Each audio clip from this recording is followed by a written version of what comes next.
اللهم رب هذه الدعوة التامة اللهم رب هذه الدعوة التامة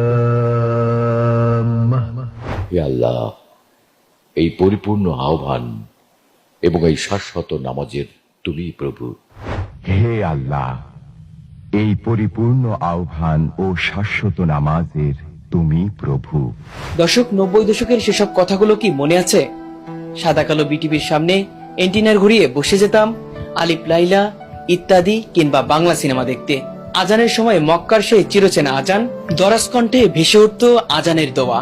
আরবি উচ্চারণের পাশাপাশি বাংলায় উচ্চারণ হতো। অনেকে ভয়তে মায়ের আঁচলের নিচে কিংবা কাঁথার নিচে মুখ লুকিয়ে রাখত।